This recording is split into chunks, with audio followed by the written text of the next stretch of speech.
Welcome to my YouTube channel.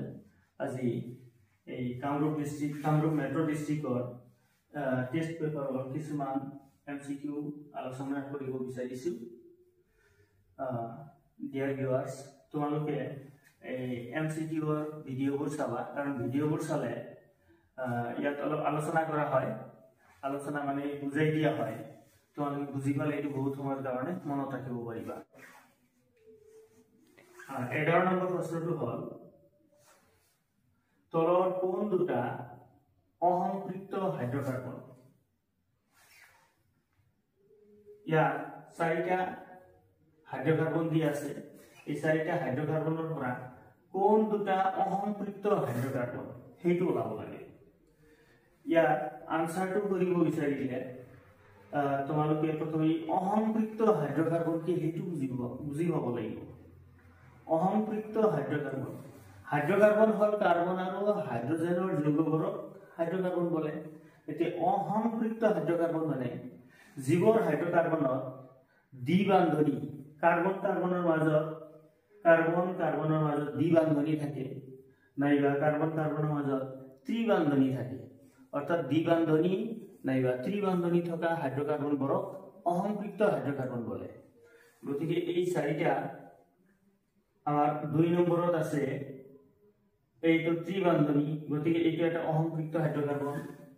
4 নম্বৰত আছে এইটো কাৰ্বন কাৰ্বনৰ মাজত দ্বিবান্ধনী, গতিকে এইটো এটা অসম্পৃক্ত হাইড্ৰকাৰ্বন। গতিকে আমাৰ অপচনত 2 নম্বৰ আৰু 4 নম্বৰ থকা অপচনটো হ'ব আমাৰ শুদ্ধ উত্তৰ।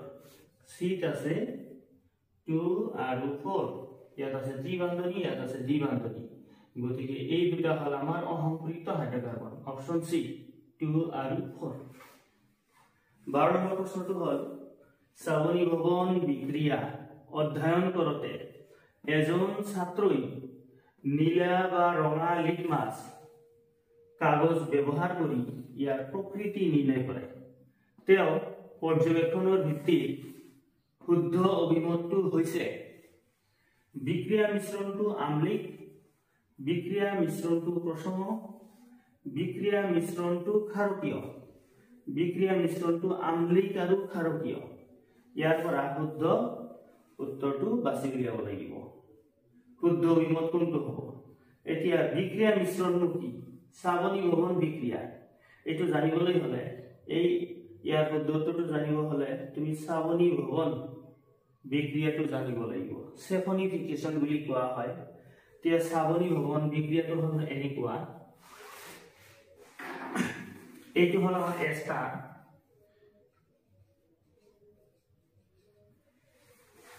এস্টাৰক সোডিয়াম হাইড্ৰক্সাইডৰ লগত বিক্ৰিয়া ঘটালে ইথানল এলকহল, এইটো হল আমাৰ এলকহল, নামটো হল ইথানল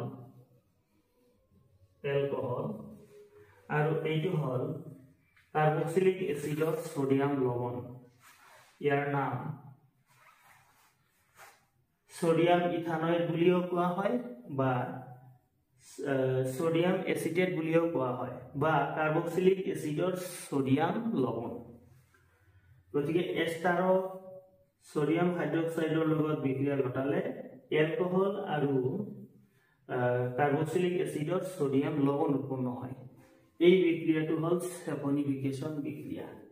এতিয়া ইয়াত যে আমাৰ এস্টাৰ আছে, এইটো হল আমাৰ ফেটি এসিড।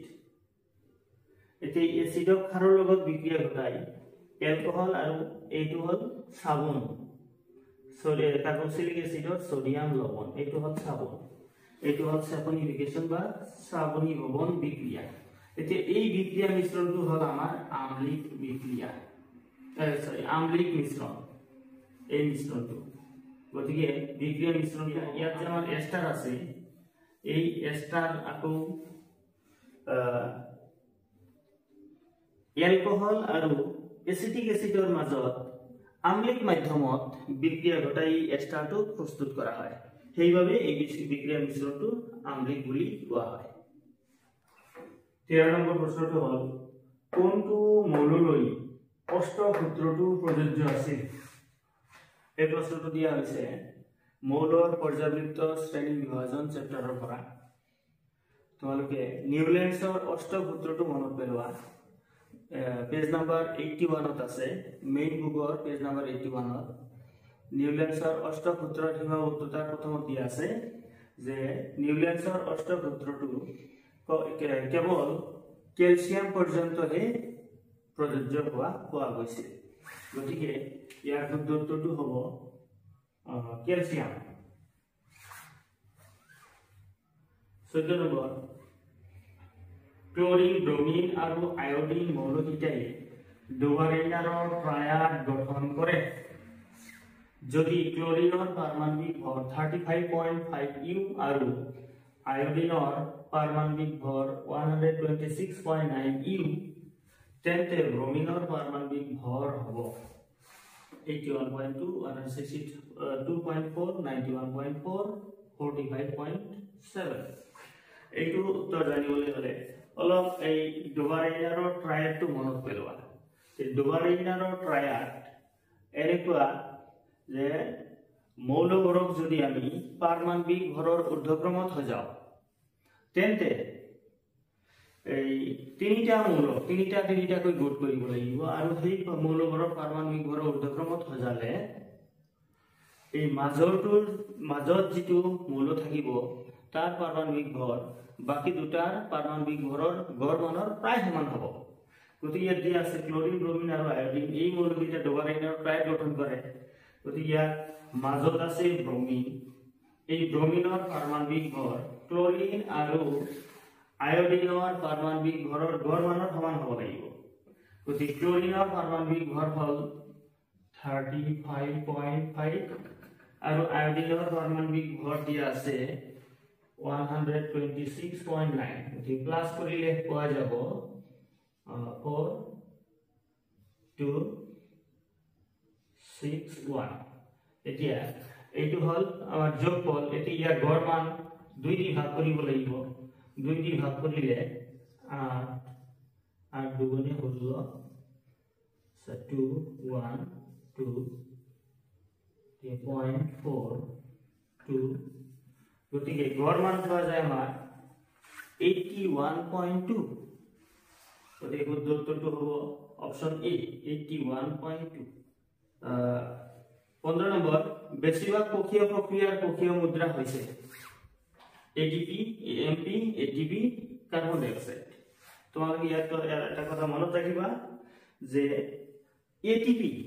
এটিপি হল কোষৰ কোষীয় মুদ্ৰা গতিকে ইয়াৰ কোষীয় প্ৰক্ৰিয়াৰ কোষীয় মুদ্ৰা এটো হল এটিপি ইয়াৰ ফুল ফৰ্মটো হল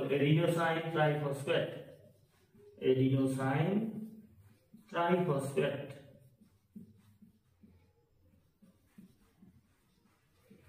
ইয়াৰ ফুল ফৰ্ম সকলো প্ৰায়ভাগ কোষৰ কোষীয় মুদ্ৰা হল এটিপি 16 নম্বৰ তলৰ কোনটো তেজত অধিক দ্ৰৱণীয় তেজত দ্ৰৱণীয় অক্সিজেন কাৰ্বন ডাই অক্সাইড নাইট্ৰজেন কাৰ্বন মনোক্সাইড ইয়াত অক্সিজেন কাৰ্বন ডাই অক্সাইড এই দুটোই কিন্তু তেজত দ্ৰৱণীয় হিচাপে থাকে কিন্তু অধিক দ্ৰৱণীয় কোনটো সেইটো ওলাব লাগে সেইটো হল আমাৰ কাৰ্বন ডাই অক্সাইড তেজত অধিক দ্ৰৱণীয় হৈ থাকে